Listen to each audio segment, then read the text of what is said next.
Well, namaskar everyone. Well, today we'll be taking up the ideal of human unity and human cycle.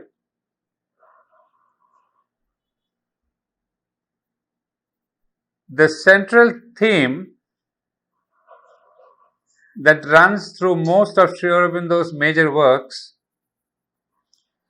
is that of the concept of evolution. We have seen that in the Life Divine, it is a spiritual evolution from ignorance to knowledge, from matter to supermind. In the synthesis of yoga, it is that of the transformation of the outer nature of the human beings from the ordinary to the perfect consciousness. In the essays on the Gita, we also get how to evolve from the outer action that is based on desire and attachment and to social norms, to that of an inner action which is based on the divine person within each one of the human beings.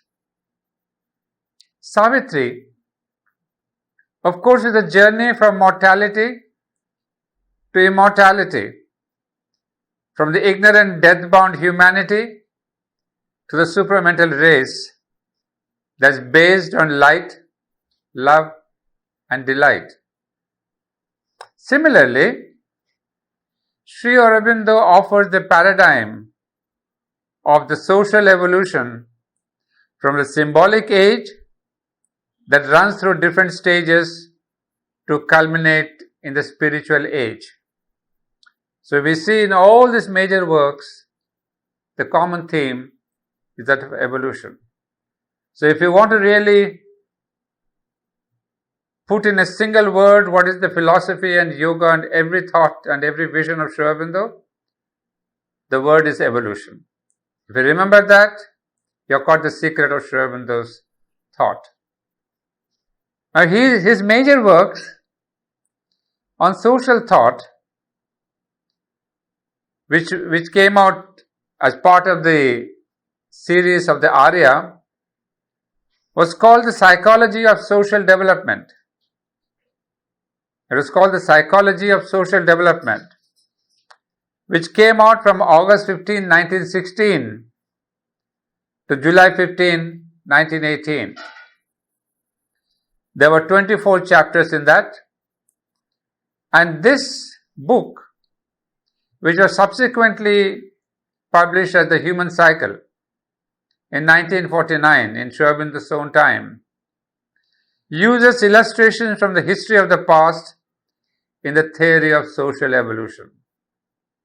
So that is the central theme. And now what is this cycle or the human cycle or the social cycle? Well, it starts with the symbolic age. The symbolic age, there is a magnificent sweep of the ages from the symbolic age, passing through the typal age, the conventional age, individualistic age, and culminating in the subjective age. You see, these are the 5 stages of social evolution. And then what is important is, it's not just the stages that we are going to see now, but these stages give a deeper understanding of historic events, the social revolutions, and man's zeal for progress and reforms. And more importantly, we get a proper perspective of our own present conditions of the society and even of the global happenings. That's what is most important, why we should be reading these books, because they make us understanding exactly what is happening in the world situation today. And that's why Sri Aurobindo has been ever relevant, because his books really mirror the present and the past and also give us a vision of the future.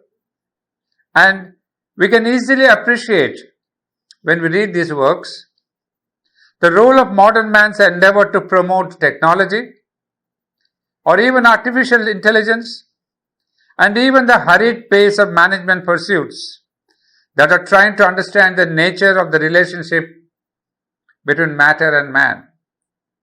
So nothing is excluded. We understand why technology, why this artificial intelligence, what's happening to the management pundits. So all these things we get to understand in a proper perspective. Sri Aurobindo wrote in his book, The Life Divine, all problems of existence are essentially problems of harmony. That's a sentence I think that applies most to the symbolic age. The symbolic age of the ancient cultures, which we see basically in India, in Egypt, in Greece, and even in China, had found harmony between the inner and the outer life. That's what is important, the harmony between the inner and the outer life. They led a simple life, fulfilling its basic requirements, guided by an intuitive feeling of life. Most of their acts and actions were symbolic of higher truths or inner needs. That is why you will see that their main effort has been to connect the common life of man, everyday, day-to-day life, with that of the gods. So you can see how it is symbolic, because it is a connection between man and God.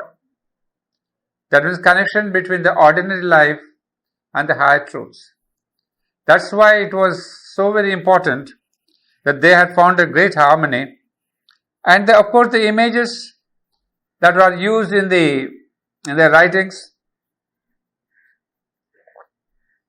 were the images that are common in those times, the cows and the horses and the Agni, sun, etc. But they were symbolic. So we do not understand them. We really take them to be that the rishis of Vedic times are asking for 10,000 cows or 5,000 horses, etc. We do not know what exactly is the meaning. Until, of course, thanks to Sri Aurobindo, he reveals the psychological importance of all these symbols. And we get to know now why these Vedic rishis ask for these external things. However, so that was the nature and the meaning of all the rituals. Remember, rituals were not for the sake of ritual, but every act of human life was connected with some god or the other. And that is one of the reasons why there are 33,000 gods, as it is said. Because each act has a level, either it's physical or emotional or psychological or mental or spiritual or subconscious.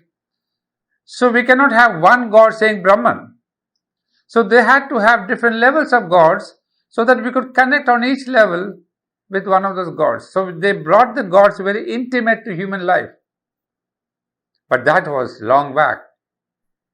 But what happens to human society? You see these spiritual symbolism.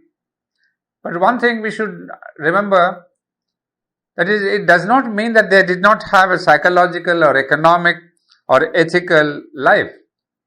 There are all these elements that we have in the present times. But they were dominated, superseded by a spiritual aim. That's why we call the Vedic times as symbolic spiritual times. And then, of course, what happens? There is a kind of a devolution. There is a kind of an evolution or coming down. From the spiritual, normally, this is the trend, we become psychological and ethical. So the next level, that is the typal age that Sri Aurobindo calls, is the psychological and the ethical. And of course, everything that was there in those times, all acts, were seen in the light of ethical values. For example, that Sri Aurobindo himself gives us is that of the 4 castes. You see, the social values become more important. You see, in the symbolic age, the same thing of the 4 castes, the Brahmin and the Kshatriya, etc., They were seen as part and parcel of the creation of Brahman. So there's no difference, there's no high and low, there's less important and more important between the Brahmin and the Shudra. But when it comes to the typal age, we start evaluating, separating, and we say, oh, Brahman means the pious person, the person of knowledge. Then the chivalry is that of the Kshatriya, the fidelity and philanthropy of the Vaishya, and the faithful service of the Shudra. Still, it was not that much of a division, but definitely ethical and social values were fixed for each of these castes. Of course, there's much research to be done. This example I'm taking from Sri Aurobindo, but there's much research to be done to see what other elements of society underwent the psychological and ethical differences. Then, as it happens with human life, the moment there is this evaluation or values coming in, we get to a stage where they become conventional. That means the external and the outward becomes more important than the psychological, then the ethical, and then even the spiritual. Because I think it's basically human beings cannot elevate and keep themselves up on a higher consciousness. So they like to have something routine, mundane, as Sri Aurobindo would put it, as the material mind, the mechanical mind. So we come to the level of lower mind where we need order, outward expression, not only an order but a rigid order. So this is the convention, as we say, these are the conventions of a society. And then the spirit of the symbolic age diminishes and the form prevails. And that is why what we hear, especially in India, the idea of this parampara. What all we have done by my family, by my ancestors, by my clan and class, it becomes a parampara because it's so easy for us to follow some rules and regulations. So this high spirituality where there's freedom of expression, psychological where there's again a freedom, but we cannot deal with freedom for too long. We want rules, regulations, and also it is a kind of a stabilization, if I can put it in the light of Sri Aurobindo. This age is required for bringing in a stability in a growing society. Because all the people cannot be expected to be spiritual or psychological or ethical. So it's easy to give to each one a dharma, a parampara, a dharma, a social dharma, a teacher's dharma, a wife dharma. So it becomes easy. So this is where, in the third level of the conventional age, we had this dharma established, and what became in our society, the Shastra. So we all started saying, oh, according to the Shastras, we should do that. This is written in the Shastras, so it has to be done. So we were confined to Shastra. And in India especially, it was very good because the Shastras had the spiritual root. And so we said, no, I am doing something in the line of spirituality. What Shastras have given, and Shastras themselves were inspired by the Vedas and the Upanishads. However, in the social evolution, this became a conventional age. And later on we'll explain further what is this conventional age and what is the drawback of this society. Well, when these conventions become too rigid, as Sri Aurobindo would put it, they really choke the human society's growth. And they kind of strangulate the human spirit of freedom and adventure. Well, that has lasted thousands of years, not 1 or 200 years or 200 years. Because it's so convenient to be in a static, station, routine, rigid order. But to go on to the next movement, to the next stage, well, when anything becomes too heavy, then there are some individuals who come to break the barriers, what we call normally the social reformers. And actually this is the difference that comes between the previous age and our age. Not only the age in the sense of the ages, but the difference between parents and the children. You see, the parents, when they were young, they were also individualistic. They wanted to have their own way. But as they grow up, they also get into that kind of a conventional. They get into a kind of a mold of parampara. But when the children come in, they are younger, they think individualistically, and they say, no, mommy, daddy, this is not right. So they start questioning. The similar thing happened in Indian society and the world society. Individuals came up and they questioned the conventions of the ages. And one of the first things that we see is the revolt against the Bible. And who did the revolt? No one else but Darwin himself. Because this entire theory of the creation, that God created world in 7 days and then 6 days and 7 days took rest, was again questioned by Darwin's great theory of survival of the fittest. So that means the whole entire creation became a scientific theme, scientific theory, scientific explanation. So that is how the individual started questioning the conventions, and one by one, all this started being pulled down. And that is what resulted in the Reformation movement in the West. And then subsequently we see the Industrial Revolution. And all these revolutions and all of them, they really landed up, as we see, what Aurobindo calls the objective life, which today we call as the materialistic life. So you see, everywhere when we want to have the freedom, no conventions, and then it was most backed up by science. The most important instrument to bring in this individualistic age was scientific discovery and scientific attitude, where they wanted to question everything, they wanted the proof of everything. They'll not take anything saying, even my Shastra is telling I don't believe, I want to have the proof. So this scientific spirit, clubbed with these revolutions, clubbed with democracy, all these things brought in a beautiful individualistic age. So that is where we see society today. And especially this is very obvious in the Western societies. You can see even today the amount of freedom, the amount of, whatever they want to express, they do in the name of democracy, etc. But from there on, there is something else that happens. You see, individualism, revolt is good. But remember one word what Aurobindo uses, the objective life. Because this objective life is taking, hold of human society.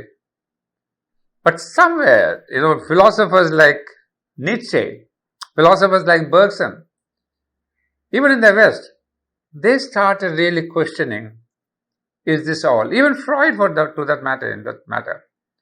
Freud also says that's just man is an external thing. To his behavior, to his thinking, to his habits, there is an inner source, an inner, this reason. So such people like Freud or Nietzsche or Bergson and Western philosophers, they say there's something more to human being. It cannot be just the objective life, it cannot be just the outer life. And this, Sri Aurobindo puts it beautifully. He says, in addition to all these revolts in the West, there is this deeper truth which individualism has discovered. That is, the individual is not merely a social unit. His existence, his right and claim to live and grow are not founded solely on his social work and function. He is not merely a member of a human pack, hive, or anthill. He is something in himself, a soul, a being, or is assigned part in the truth and law of collective existence. So this law of soul and being, a spiritual being, comes from East, especially from India. So what is it? What we see? That we have the objective life, the image of the objective life and materialistic life. Some Western thinkers have said there's something more to it.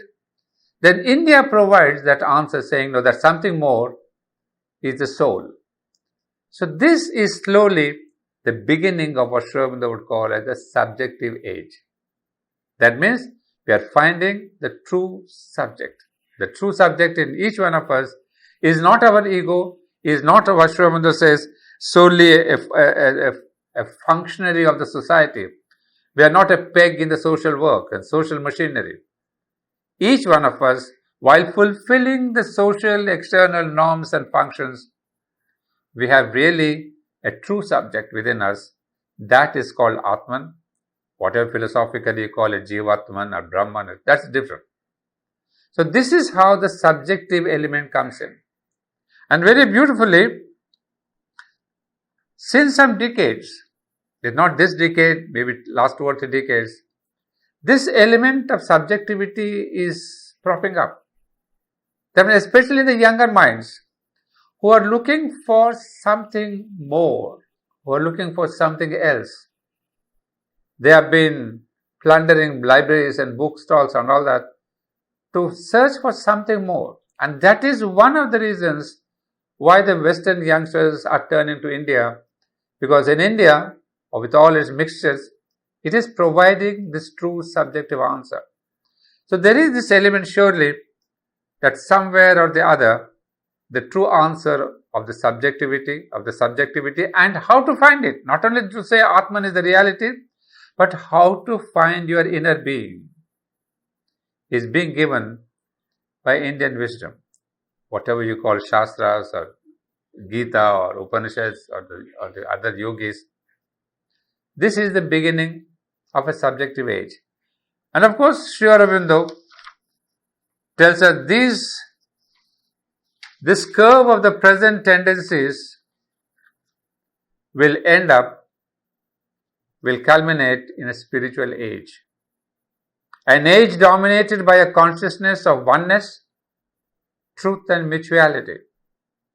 So what is the culmination of these ages? From the symbolic to the subjective, ending in spiritual age. So this is his foresight, his vision, his prophecy, we may call it. This is one way from looking at social evolution, how it will end up in a spiritual age.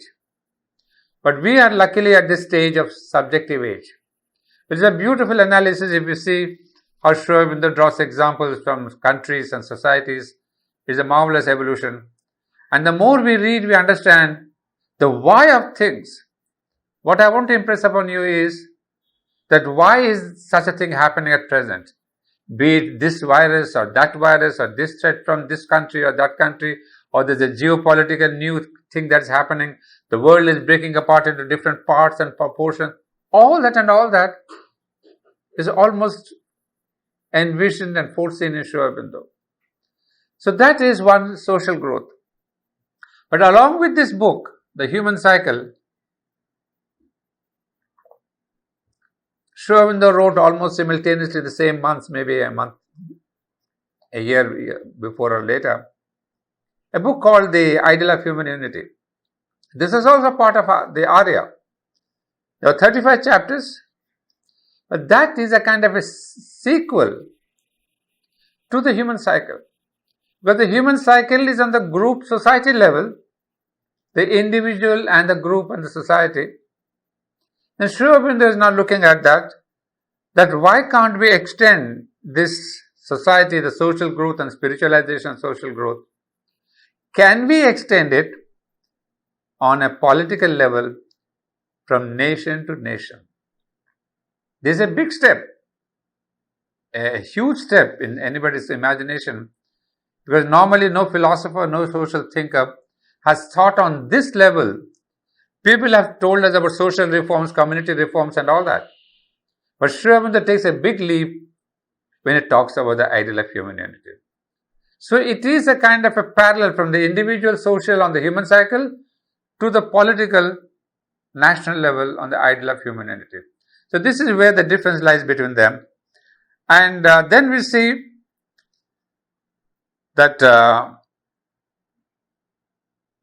Of course, in the last chapter where we see the subjective age, we should see that chapter where it says the individuals will become more and more spiritual, and from these individual spiritual beings, there will be larger chunks or groups of spiritual people who will gather together in one location, or they may be spread out in all over the world. But these individual spiritual groupings are what are important. Even in fact, it refers to that in the Life Divine also, calls them the Gnostic beings or the Gnostic society. So this is the importance of having spiritual groupings. I mean, in the modern terms, we call them, not modern terms, in the contemporary terms that we understand, they are called ashrams. But ashram gives us a different connotation, so we will not use the word ashram, unless it is an ashram like the Aurobindo ashram, which is a different thing. However, you can call it a collective grouping. So in this spiritual collective groupings, when they spread all over the world, they come together, making a bigger community, and slowly that will get into a level of nations. Well, this is the link that I'm getting, that will go into the ideal of human unity, where Sri Aurobindo tells us that exactly as a human being, who, as we said, is not just the body or the emotions, but is really a soul, an inner being, the parallel thing comes on the level of nation. So this is the first time we see in Sri Aurobindo how he compares the individual soul with a nation soul. So he calls it a nation soul. It's not just a nationality or a nation or a Bharat Mata, whatever you want to call. He brings in the word nation soul. Because that means what? It has a body, an organic life, a moral and aesthetic temperament, a developing mind, and a soul behind all these signs and powers for the sake of which they exist. You see, this is something we should remember, as he puts it very clearly. Or one may say even that, like the individual, that means the nation, is essentially a soul rather than has one. It is a group soul. Please remember this distinction, that the human being does not have a soul. He is a soul with a body. Similarly, a nation is a nation's soul with a body consisting of the geographical contours, a body consisting of all the individuals in the society, a body consisting of all the organs in the society. You see, just as we human beings have a lung and a heart and a kidney and all that, so this nation soul also has got all these parts. It may have a state like Bengal or Gujarat or a community like this or that. So each of these units in this country, they form exactly the full body of a nation. So we cannot discriminate, we cannot alienate. Just I cannot say, oh, my left liver is not good, my right liver is better, lung is better. We cannot say which is better, right lung or left lung, or this hand or that hand. For our body, every little cell is important. So too for the nation soul, each one of us. There is no question of who is rich or poor, who is intelligent or not intelligent, who belongs to this group or that group, this religion or that group. It doesn't matter at all. That is why Sri Aurobindo says, it's a soul with an organic life, a moral, ethical, aesthetic, developing mind, that it makes the nation soul. And please remember, in this very definition, there's a huge meaning in that. What all we say, we should have a national harmony, national spirit, and national realization.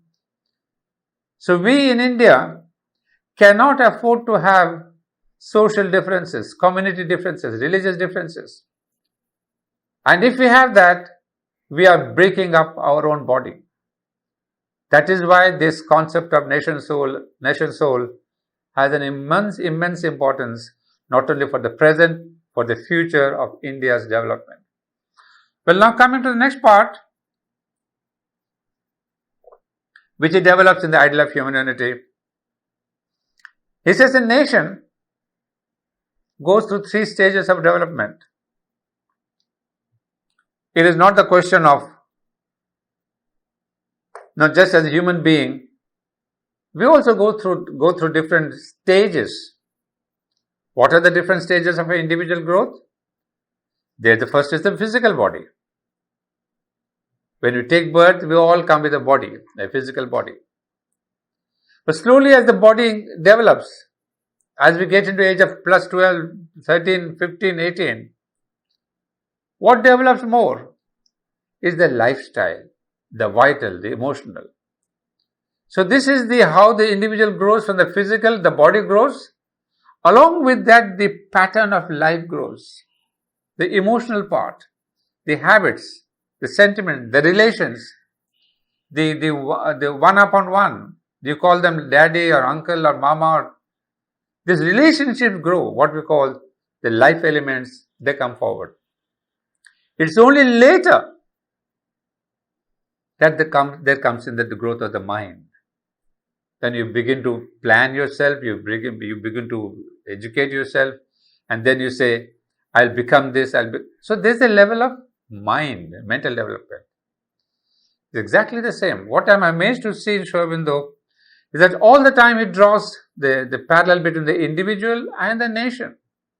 And you will see the same pattern when it comes to the international soul or human unity. So this is the paradigm that I always say, that there is the individual, the nation, and the human unity. They all follow the same principles of growth: physical, vital, and mental. Let us come to that of the nation. How does a nation begin? It comes with a geographical contour. Well, you may say, all of us do not have the geographical contours. Even today, we don't know what is our contour vis-a-vis our China borders. Well, it's not that important. There is a tentative borderland, but that borderland is, where people have been living for centuries. They begin to get a kind of a passion for the land, and then they say, this is my land of my forefathers, land of our birth. So they mean a physical land. There is a contour. Even in a state, that idea goes into our state. I say I belong to Bengal or Tamil Nadu or Telangana or Gujarat or Punjab. Each one of us needs these geographical contours. And that's exactly, the nation also comes first with geographical contours. But I will not say the word comes first. They are formed over centuries, over conquest, or one king taking up this ambition of conquering these borders, and then over centuries that becomes part of the geographical part of the nation. However, what is important to remember is that the nation first is born by the contours.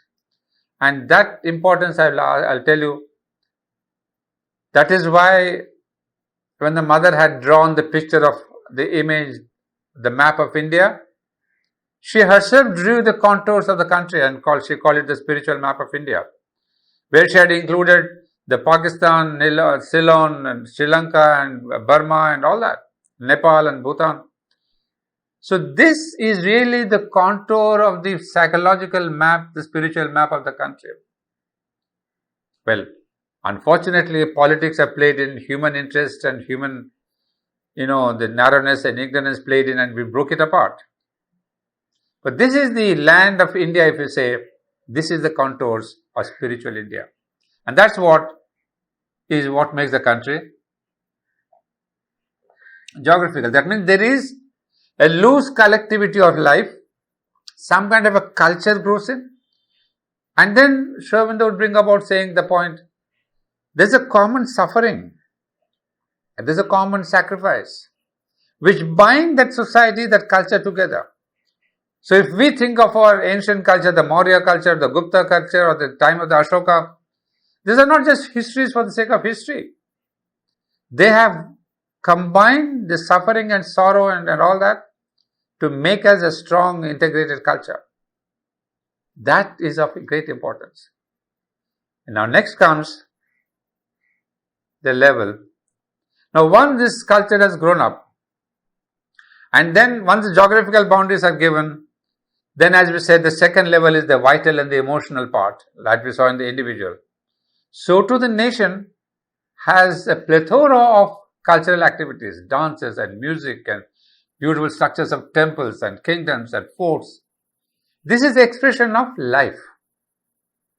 And India was marvelous in that because it developed many forms. I'm speaking about India only because I do not know much of Western history, but it's the same thing with every country.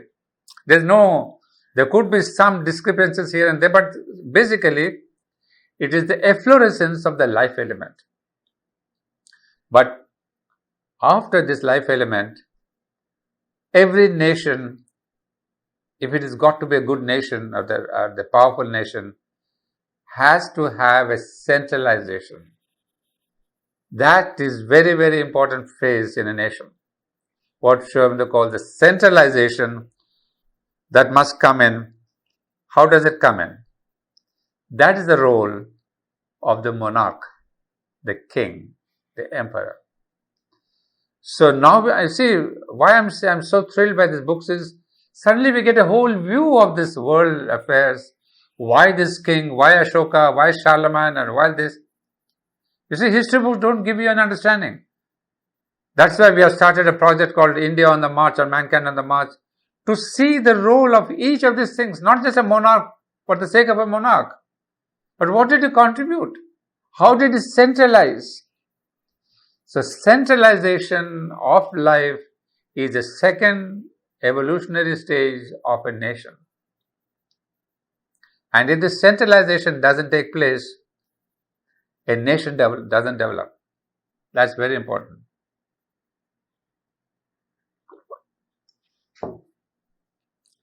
And this centralization, whichever nation takes first, it becomes a stronger nation. And for this centralization, we have great many heroes, great many names, be it Ashoka the Great in India, or we have Queen Elizabeth, Peter the Great, we have Catherine the Great. So each of these great monarchs, even Napoleon, they centralize this entire forces. That centralization is kind of, giving the stamp of a country's genius. But in India, what happened? In the West, this centralization place took very easily because the king was there. But then there has been a history of the king versus the church. In most of the Western histories, what do you see? There is a great battle between the king and the church because there are two powers of centralization. And there's got to be only one. So when there are two powers, they come to battle because the country has to have a single ruler, be it the church or the king. So after a long battle, the king became the monarch in the Western countries. But what happened in India? There has been a struggle, definitely. But then, unfortunately, the centralization never took place in India. There are so many kings. I mean, really, I'm so I keep on saying I'm really interested in this. Why Akbar came? Why the Mughals came? Why the Britishers came? Now we understand. Because left to Indian kings, there was no centralization. Indian kings were great. They're great coordinators, not great powerful people. They're coordinators between the society. The protectors of the people against the enemy kingdoms, protectors of your religions, protectors of your rituals, protectors of the society. But they did not have the power. Why? Aurobindo gives us the secret. He says India could never be centralized because of its Brahmins. Brahmins were great advisors, but they did not allow the political power to be centralized. It may be good or bad. But the reason is, you see, like in the West, the church and the king, they fought. But here, our king did not fight the Brahmins, the advisors, the rishis, the pandits. So the pandits were ruling and the king was more or less a dummy. So Sri Aurobindo says the centralization never took place. And this is because of our caste system. There's so very powerful a caste system that we did not allow even the king to rule. So our great kings were all great because of their goodness, but they failed in their duty, that is centralizing the country. And now you can understand what happens. Nature will not keep an eternal patience saying, okay, you Indian kings are good and I'll wait for you. It has given chances. That is the role of your Chanakya, your great Mughals, great this thing. Every great emperor that who looked after the country saying, I'll build an empire, Maurya Empire or Gupta Empire or this empire, it was an attempt to centralize. But it never achieved. It was a temporary centralization. So India could never become an empire. There was never a centralization. And therefore, now you understand, and therefore, the invasion of the Mughals was inevitable. There had to be a Mughal emperor, somebody called Akbar, somebody called this, somebody, good or bad, I do not know, I do not want to mention the individual kings. But at least these people started centralizing. But they too, because of the strong caste system in the country, even the Mughals could not centralize. There are all the kingdoms, all the money and all that, but no chance. Sri Aurobindo says there's one people here in Rajputs in India who were successful in centralizing their power. That means the political centralization. And there's this Guru Nanak, the Sikhs community. The Sikhs have succeeded in centralizing the spiritual power, not the political power. And yet it was a centralization. One was political, Sikh community was spiritual. But the rest of the attempts were failed. So Sri Aurobindo explains that there had to be a foreign rule that had to come in, a foreign invasion that had to come in to centralize India. I mean, now the whole history falls into place. We have no prejudice against Britishers or Muslims or Mughals or this or that when we see in this broad perspective of the country. And this centralization also took place. The Britishers were brought in because even the Mughals did not succeed in this centralization. So there's another power, a foreign power. You see, when the Mughals came, it's nice to think that even the Mughals were absorbed by India. Our Indian culture, our Indian caste system, our Indian religion. Of course, there was religious differences were there, but the lifestyle, we absorbed them. So it had to be a completely an alien culture called the Western culture, the British culture, who nature brings in. And remember, this culture, this country was a tiny country, but they were more open to nature's forces. They had gone from the conventional age to the individual age. But whereas we in India, we were stuck in the conventional age. Whereas we in India, we could never have the successful centralization of the power. So now you understand. You see, it is difficult to swallow, I know. Some of us who feel patriotic, nationalistic, and they say, oh, millions were killed, and this famine, and that famine, and this war, and that war. Who is responsible for that? We. We, the lovers of our conventions. We, the blind followers of our Shastras. When the times demanded, we never obeyed. So the Britishers had to be brought in, and they brought in for two purposes. They were brought in for two purposes. One, to break this Brahmanism. Remember, to break this power of the Brahmin caste and to amalgamate the whole power in the central political power. So they became the rulers under the Queen Elizabeth under their own British rulers, kings and queens. But in India, for the first time, a centralization took place.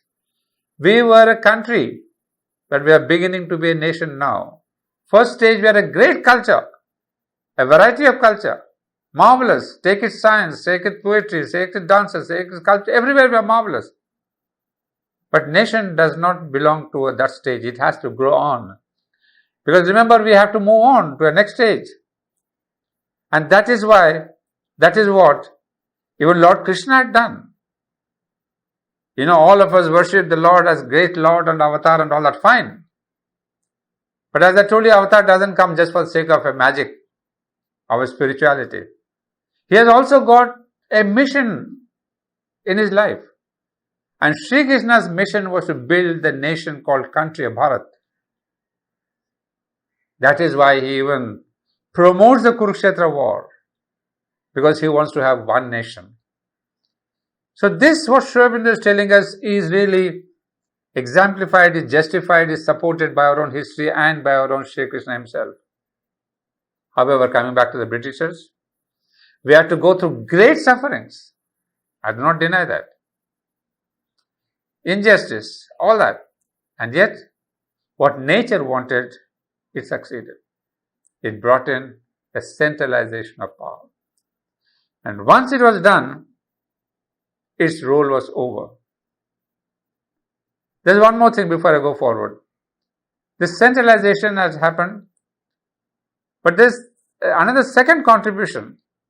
That is, the country that was sleeping in its conventional age for centuries together, was given a jolt to wake up from its slumber. And that is what was a contribution. This slumber, we woke up from the slumber in what way? By revolt. By people revolting against the British Empire. So this itself was something that is very positive. When great masters came to revolt, not only first politically, but social revolts, individuals brought in an individualistic age. That means the beginnings of the individual came in thanks to Britishers. Because when there is an external pressure and a force, there is an awakening. Without that external force, nobody challenged the Britishers, neither socially nor politically. So two things happened. Conventionalism was gone, centralization became possible. So once this was done, in fact, I have just here an example. This is the Sri Aurobindo writes, the movement of Bengal, 1905. In Bengal, pursued a quite new conception of the nation, not merely as a country, but a soul, a psychological, almost a spiritual being.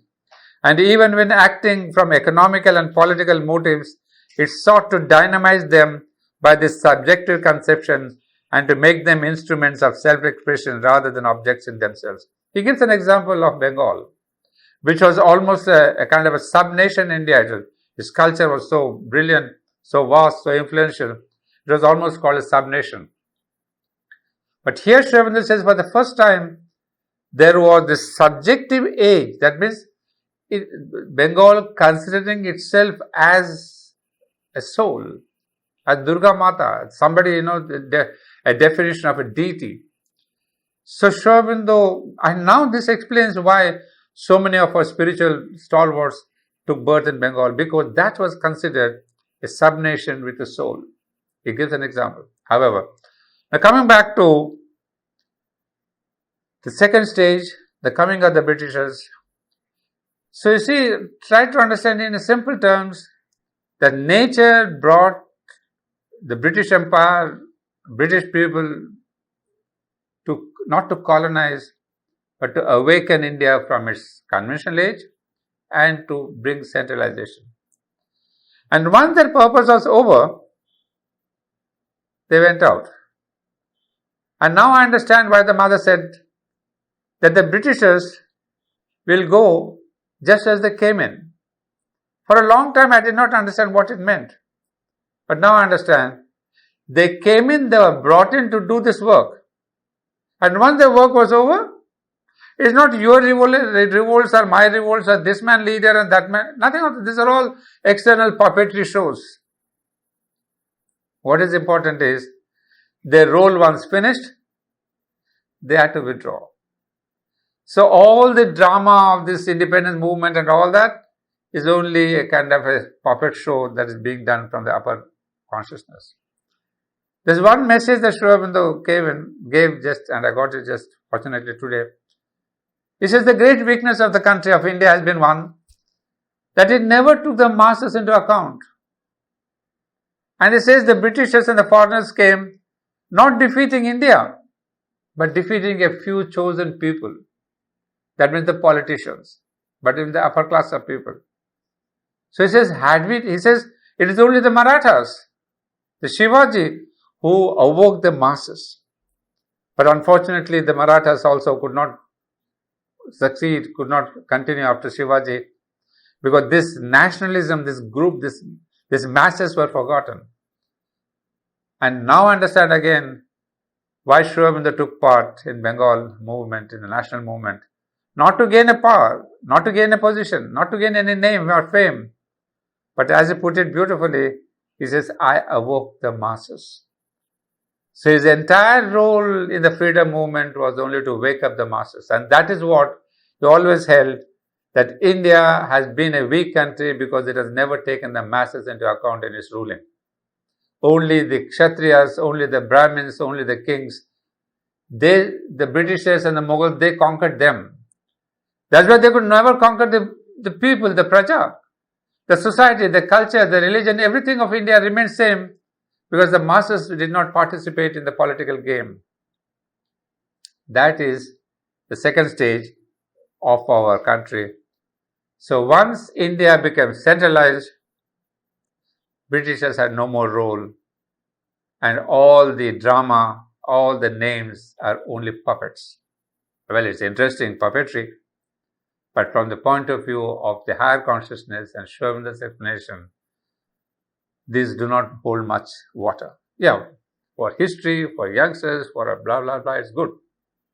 But from the point of view of spiritual evolution, social evolution, this is the role.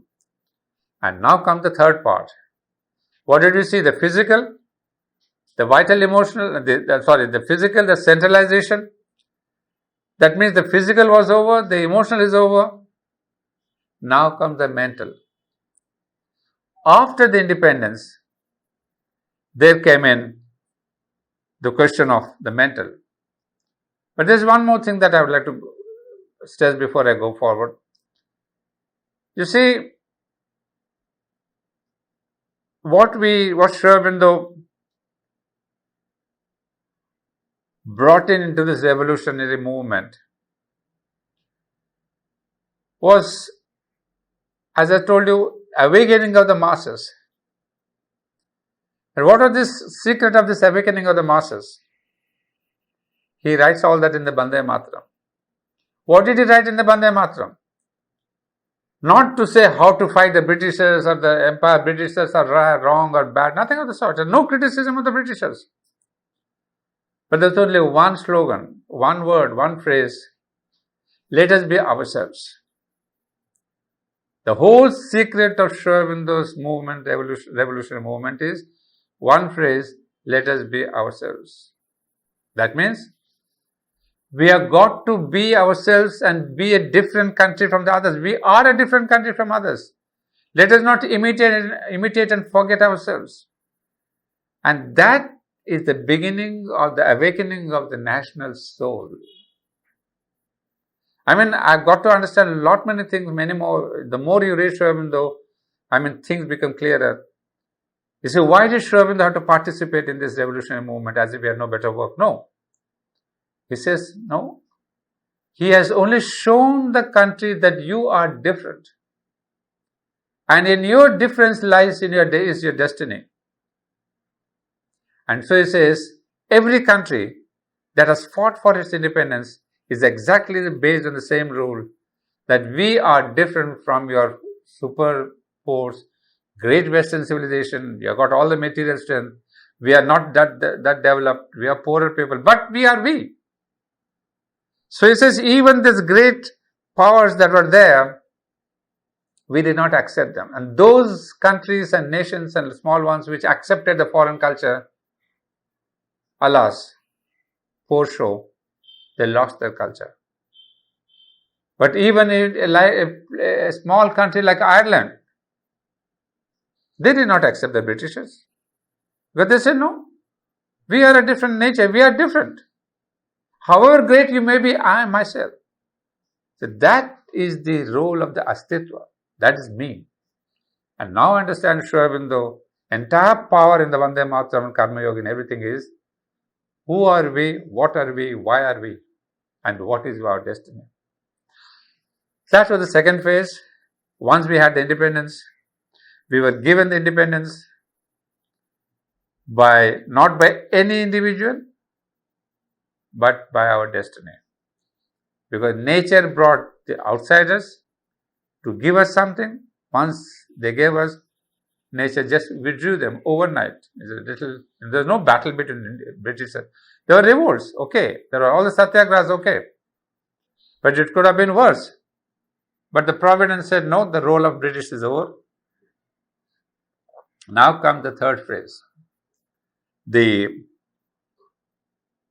third phase, as we said, is the mental. Now the mind after the independence had to come into its own play. I mean, it had to realize itself, consolidate all its past, do the damage control, and bring back this national pride. I mean, bring together the geographical, the emotional, and the developmental activities. And that is why just after independence, we see so much of developments. Developments where? Where mostly the developments on physical level, because physically we had so much damage during the rules of the Mughals and the Britishers. However, that is the story that's taking place now. Today, we are still a nation in the third stage. A nation in the third stage means a nation that's still finding its national entity, national soul. Because after this physical, vital, and the mental level, then it is ready to be part of a spiritual, to be part of a future world unity. Until you become yourself, you cannot become part of a larger aggregate. That's for sure. And there we have an example. Well, before I give the example, there's one interlude that Sri Aurobindo brings in this book. He says, nature was in a great hurry to bring these nations together. But it did not wait for all the nations to find their own nation soul. There were many of them in the second level of the vital and the life principle. And then he started building empires. The great Roman Empire, the great other empires, the British empires, all of them. But the empires contributed, just see the trick. Empires were brought in for the same purpose that the Britishers were brought in into India. What was that? To bring centralization. So empires succeeded in bringing a centralization to all the countries that they had occupied or conquered. But at what cost? At the cost of a complete massacre of the cultures of the individual countries. Nature said, this kind of a subjugation I will not allow. So you must have seen all the great empires which seemed at once upon a time impossible to be conquered. They withered away. We know the history of Roman Empire, just a little, clans and the savages who were not even well trained. They could defeat a Roman army, and they plundered the entire Rome city. What I mean is, you see, there's one thing that we learn from Sri Aurobindo's book. It's all nature, it's all the divine providence which is doing things. When the time comes, an empire or a country or a ruler, they all have to withdraw. That is how the empires did not last. Then comes the third level. Sri Aurobindo says, so the nation, the nature has learnt a lesson, that these empires are a failure. I have to pay too much cost. That is subjugation of individual life. So it brought in a new collectivity, a new attempt at human unity. And that is the third level that Sri Aurobindo is moving on to, the level of what we call a human unity. But this time, what is the principle? The principle is not that of a globalization where the more powerful will conquer the lesser powerful. He says this idea of human unity has to be floated. And this idea was floated just after the French Revolution with this great slogan, liberty, equality and fraternity. So for the first time, there was this ideal of humanity coming together in the spiritual liberty, equality and fraternity. But it remained a political slogan. And immediately nations and chunks of nations caught up this ideal.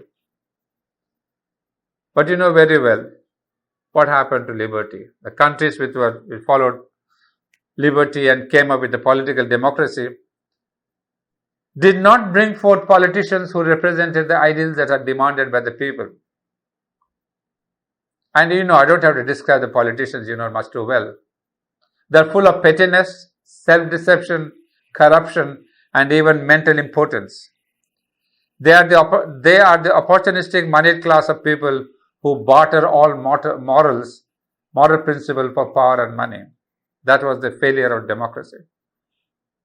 And then whereas the socialistic states, they're all ruled and guided by single party agents, the most powerful people. So in a way, history has failed. But remember, all these things we are telling it in 15 minutes or 20 minutes. But it took hundreds of years. But nature did experiment. You see, one thing that we see in nature, it is not in a hurry. It gives full chance to full of every ideal that comes forth. So now what is happening in the world is a collapse of these two ideals. And it has gone to the extreme. It is not yet, there's no returning. It's not yet a collapse in the sense we'll go back to the roots. No. But in the Sri Aurobindonian light, both liberty and equality cannot fulfill themselves because the third element of fraternity is still missing. That's where we see that Sri Aurobindo says a new policy has to come into picture. And that policy is the question of the new mantra, if I can put it, is unity in diversity. This is the mantra of fraternity that India has to bring in. So if a nation can follow this new mantra of unity in diversity, then and then only liberty will be fulfilled and the policy of equality will be fulfilled, not otherwise. And this, based on this principle, India has survived. India is growing. India's policies are there. India's spiritual policy is there. So today, if India is what it is a definition of unity in diversity on all levels.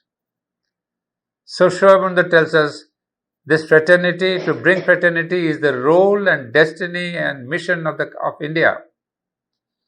We may have all the inner political fightings, but if we have to fulfill our role as the Guru in the world, we can do so only by fulfilling this principle of unity and diversity. It is as if destiny and the divine have given India this role, that you must fulfill the role of fraternity based on spirituality. And that is how it says India will have to be following this with all the sufferings, with all the problems, with all the inbuilt things. But you cannot leave this principle. Because if India leaves this principle of unity and diversity, the world is gonna go. There's no future for the world. So Sri Aurobindo says, based on this, nature is trying out a new way of groupings. what we call a free larger groupings of nations, a federation of nations he calls. So you see, there is no empire here. That means automatically those nations which have fulfilled themselves will group together. And a most brilliant example is that of European nations. And Sri Aurobindo spoke about it as European unity in his own book, Ideal of Humanity, in 1917, long before it was really launched. But he gave the example of European unity, European nations. And that shows one thing. That means those countries nations which are joining this European unity have gone to the third level also. That means they have found their astitva. They have become a nation after going to the physical, the vital, the mental, and now they say, oh God, this is myself. Now I can join a larger national entity, groupings. It's a free grouping, remember. There's nobody to say you must join this Asiatic group or the Western group or the Indian group, no. We tried a subcontinent group called SACAR. Have you succeeded in that? No. Why? Well, there are many reasons, political reasons, religious reasons. But those are not the reasons why we did not succeed. The real reason is we have not become nations. Pakistan has not become a nation, nor Bangladesh, nor Sri Lanka, nor Bharat, nor Nepal, nor Bhutan, nor Burma. Imagine what happens if a part of a body is chopped off. It cannot exist. It cannot find its own real entity. So when the mother drew this map of spiritual entity, spiritual body of the country of Bharat, that means all these parts together, they become one nation. So unless India becomes once again that full body, India also will not be a nation in the proper sense. But Sri Aurobindo in his message of 1947 does say that all these nations will have to come together, make up one body in whatever the political form. He doesn't say there must be Akhand Bharat or Bharat nation, no. In whatever form, all these separated parts must come together. Then India will have its birth. Then perhaps it can be the ruler, it can be the guru, because it would have found its national soul, nation soul. So until then, we have to see how the world is moving. So whatever we are today, with a little broken pieces, we have to maintain our astitva, our dharma of becoming a center of this unity and diversity. And there's one more point which in some other book he writes, not in this book. He says India's mission is to unite all religions. This is the mission that is given to the country. Each nation has got a mission, and the mission of Bharat is to become a melting pot of all the world religions. That is why now in all its great history, it has gathered, invited, almost if I can say, different religions. So today we have a completely beautiful platform of all the world religions. But some have not gelled into the world, into Indian culture, unfortunately. But that's what it is. So one side India is becoming this, the other side Sri Aurobindo says there's going to be a free groupings of nations. We have got examples of the European nation. And then he says that this is the future of the world, but this political togetherness is not sufficient. So just as India cannot be calling itself a nation without the spirit of patriotism. You see, we may call it a sense of psychological emotion or a sense of patriotism. It is psychological, no doubt about it. But it's that psychological factor which is keeping you together. Similarly, when these world groupings take place, they have to have one more psychological factor. Not patriotism, not nationalism, but there's one ism. There's the religion of humanity. So until and unless humanity takes up this new religion called religion of humanity, and this religion of humanity where human beings become the Godhead.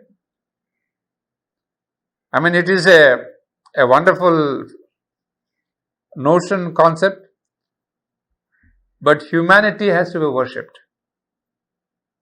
And remember this beautiful word, religion of humanity. Because prior to Sri Aurobindo calling this a religion of humanity, there was this principle of humanism, which had come from the West, from the 18th century and 19th century. Humanism means for the sake of man. We will do everything for the sake of man, his welfare, his health, his society, his country, his material wealth, all that. But Sri Aurobindo says this ideal of liberty, of equality, etc. is a political ideal now. Sri Aurobindo adds the word religion of humanity, not humanism alone. Because the sense of religion is not the one that we have here in present religions. That means humanity itself becomes a Godhead. Means what? It is a spiritual manifestation of the divine. So with this one little phrase, religion of humanity, it is nothing else but a complete spirituality which goes above all religions. That means we have no single Godhead of the East or the West or the North or the South, where all of us, the human beings, become the Godhead to be worshipped. Worshipped as what? As manifestations of the divine. So there is a total oneness. There is no discrimination or distinction between nations and castes and creed and religions and all that. So Sri Aurobindo says, religion of humanity is the only psychological spiritual factor that can bring together humanity. It's a long journey, no doubt. But as just nationalism was brought about by the spirit of patriotism, and Sri Aurobindo calls each nation as a Shakti. So similarly he says, tomorrow's humanity will come together only by the spirit of religion of humanity. Otherwise, like Britain has done, there could be Brexit, there could be tomorrow France can go out. What is it that's holding them together? Not the economic power. You say at present the economics are holding them together because they have a tremendous economic advantage. The countries coming together. For sure, when the predicts even that will not last. Because there will be some revolt, some dissatisfaction, and they will go away. So he says, religion of humanity is the one factor that can hold together the human unity. And I'll just read out one definition of religion of humanity.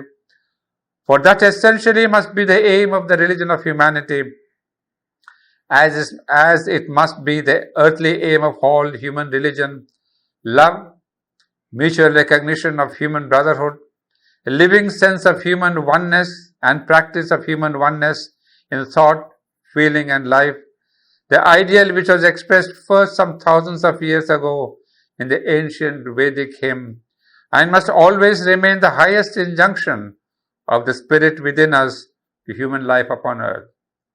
So how wonderful it is, Sri Aurobindo takes us back to the Vedanta, that all this is really Sarvam Vedam Khalu Brahman. All this is Brahman. So Isha Vasyamidam, all that is pervaded by one spirit, one divine. So unless he says it becomes a living sense of human oneness and practice of human oneness in thought, feeling and life. It's not just that you write in your books or you put it in your seminars and webinars. It must be a practical reality. So until then it says, and must always remain the highest injunction of the spirit within us. Till that is brought about, the religion of humanity remains unaccomplished. With that done, the one necessary psychological change will have been effected, without which no formal and mechanical, no political and administrative unity can be real and source. If it is done, that outward unification may not even be indispensable, or if indispensable, it will come out naturally. Not as now it seems likely to be by catastrophic means, but by the demand of the human mind, and will be held secure by an essential need of our perfected and developed human nature. A wonderful passage. You see, now here I am bringing together the human cycle and the ideal of human unity. The human cycle, we ended saying, that humanity will be growing towards a spiritual age. And it's only with the coming of the spiritual age that we can have human unity. Because at that time, as I said, Sri Aurobindo has predicted that in the spiritual age, each one of us will have this consciousness of unity and oneness with the divine. So it's the same consciousness of oneness of the divine that will bring in this unity. No other mechanical or political or administrative unity can be real or secure. And Sri Aurobindo deals, so beautifully, he brings about chapter after chapter dealing with the political, administrative and economic unity. Will they sustain the world unity? No. He brings in all the advantages, but then he says it's going to fail. What a wonderful analysis he makes, and laboriously. It's not just one or two sentences. He has dedicated chapter after chapter to see how all this are possible or not. And then he says, if this sense of oneness of the divine comes in, all this unity will come naturally. It will grow up naturally, but not by this catastrophic means. You see, at present, the world is going through a catastrophic means. It is regrouping the world. There is a kind of a free grouping of nations, but that will not last. There's got to be the spiritual age. So he says, what had started in this book, he starts saying, right in the beginning of the societies, there were clans and villages which had satisfied man's collective living on the physical level. You see, when the society grows, on the physical level, there are first clans and villages. Then there became the city-states, which was there more on the vital, emotional level. And then as societies and the city-states grew up, there came the nation. So the nation is the representative of the human mind. So he says a nation is immortal. That is the greatest unit that nature has brought about till now. Because we human beings are at the level of the mind. So obviously the mind is the physical image of nation, of a nation. So if you want to go beyond nation, you have to go beyond mind. You see, if you want to have a human unity, which is beyond the structure of nation, obviously the consciousness of man has got to go beyond mind. Obvious. We don't have to explain. We have seen the whole analysis. So it's only a spiritual age that can bring in a human unity. No amount of administration, politics, economics, army, military, nothing will work. And Sri Aurobindo has proven nothing will work. And that's why these two books put together are a marvelous vision and the prophecy of humanity's future. And then, as usual, Sri Aurobindo writes, at present, it may seem only an idea. You remember in Savitri, he has the same thing, man shall not believe until the work is done. And he says, believe shall be not until the work is done. A similar note, he says, at present that human unity, it may seem only an idea and a word, unable to become a living reality, but it is the idea and the word expressing what was concealed in the spirit which preside over creation. The time will come when they will be able to seize on the force that works and turn it into an instrument of a greater and fairer creation. The nearness or the distance, people will ask, when will that human unity come? Will it come or not? Marvelous answer, he says, the nearness and the distance of the time depends on the fidelity of the mind and will of man to the best that he sees and the insistence of his self-knowledge, unobsessed by subjection to the circumstances he suffers and the machinery he uses, to live out his truth within himself so that his environment may accept it and his outward life be shaped in its image. So again, the whole thing is, believe shall be not until the work is done. Man shall grow up God shall grow up while we have webinars and seminars and talk over all this stuff.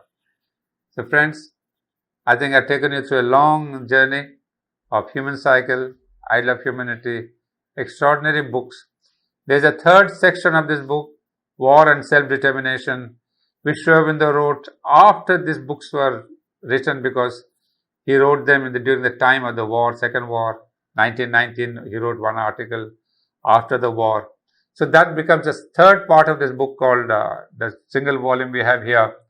That is the 3 books in one volume: Human Cycle, The Ideal of Human Unity, and War and Self-Determination. War and Self-Determination is extremely interesting again, because it throws light on what is the world situation at present.